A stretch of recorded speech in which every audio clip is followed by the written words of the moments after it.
Pria ini membongkar siapa dalang kerusuhan di bulan Agustus 2025 ini, dan dia juga berhasil membongkar apa motif yang diinginkan oleh para pelaku yang menjadi dalang demo ini. Yuk kita simak penjelasannya, ini sangat luar biasa dan ini di luar mungkin kapasitas kita, di luar kemampuan kita. Halo warga sipil sekalian, langsung aja. Baru aja semalam gue udah ngebantu tugas intelijen pemerintah Republik Indonesia. Kita udah nge-spill beberapa akun yang bisa ditelusuri untuk mencari dalang semua kerusuhan yang terjadi hari ini yang sudah sangat merugikan banyak sekali masyarakat dan beneran korban jiwa. Ya, bukan pemerintah sudah mencari itu ya. Nah, cluenya Pak, bukan dari asing Pak, dari kekuasaan itu sendiri Pak. Dari tamaknya, dari keserakahan, dari rasa sakit hati mungkin, dan rasa ingin lebih kuat dan lebih powerful. Dan Bapak bisa telusuri sendiri dari akun-akun kayak Heraluk, Tekarot 007, Masvel, dan Ndru Chan. Ya, kita baca ya, Ndru Chan. Dan buat teman-teman juga bisa pelajari sendiri kenapa yang gue kasih contohnya Twitter, karena kalau di TikTok bisa dihapus gitu aja, bisa hilang gitu aja kan, rata-rata anonim semua ya. Anonim, terus pura-pura pakai bendera One Piece gitu ya, straw hat gitu, terus tiba-tiba hilang. Tapi kalau di Twitter kan bisa ditelusuri gitu, afiliasinya kemana, siapa yang mereka dukung, siapa yang mereka lawan, dan bagaimana mereka selama ini melakukan fitnah dan doxing kepada orang-orang yang bertentangan dengan mereka. Itu ada tuh siapa sosok yang sering dibela, instansi mana yang sering dibela. Kadang mereka split nih pembelaannya, tapi jelas kok di situ.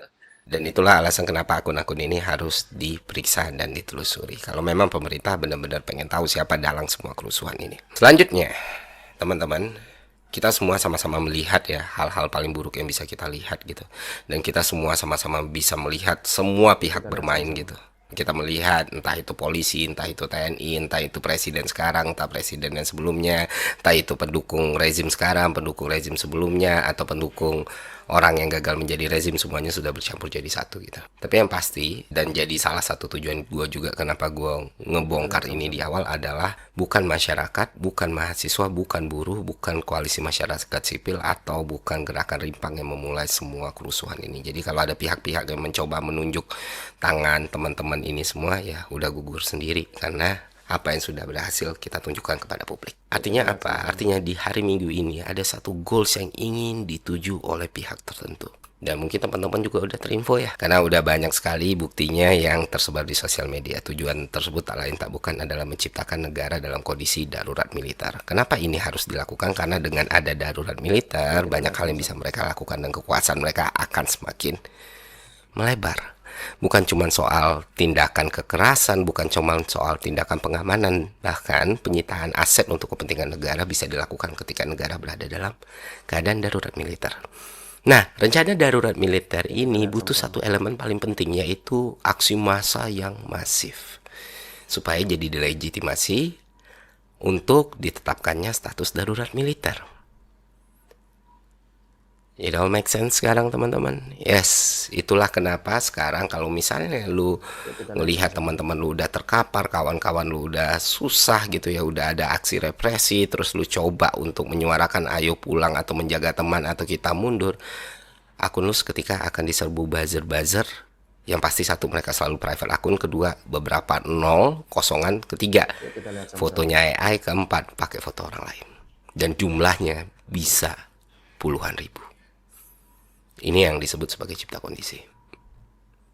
Sudah paham sampai sini teman-teman? Nah, bagaimana cara melawan mereka? Apakah turun dengan jalan dengan membawa senjata yang kita punya? Tidak. Kita mungkin bisa menang tapi peluangnya sangat kecil. Tapi ada cara lain yang mana kemenangan kita akan jauh lebih besar dan mereka akan sangat-sangat kewalahan. Yaitu kesadaran. Memahami strategi mereka, memahami taktik mereka, dan menggunakan teknologi kita sebaik mungkin. Karena senjata kita adalah otak, sesuatu yang mereka nggak punya gitu.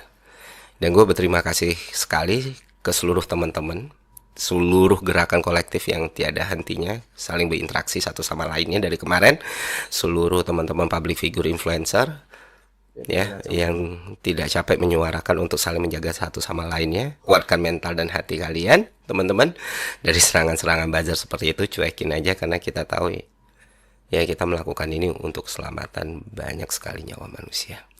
Dan itulah kenapa hari ini yang seharusnya jadi jadwal mereka merayakan kemenangan mereka dengan status darurat militer, itu terasa sangat aneh sekali. Masa yang mereka tunggu tidak datang, sementara masa yang mereka siapin itu jumlahnya tidak sebesar itu untuk membuat fabricated kerusuhan gitu.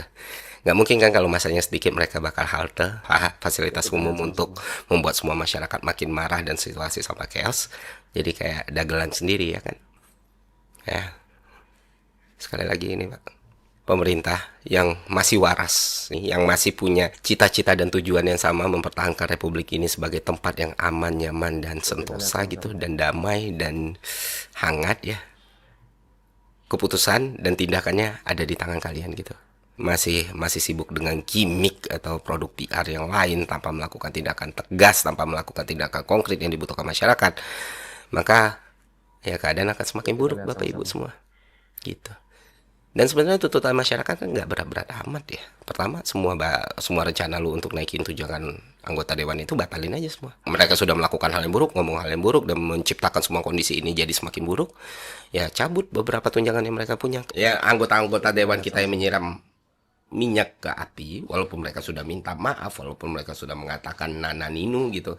Gue nggak tahu mereka minta maaf karena menyesal telah menyakiti publik atau karena takut harta kekayaan mereka hilang gitu ya, apapun itu ya, tapi mereka udah minta maaf. Cuman minta maaf aja nggak cukup, sesekali lu tunjukkan jiwa kesatria lu mundur daripada dipecat, lu mundur dari jabatan lu sebagai anggota dewan.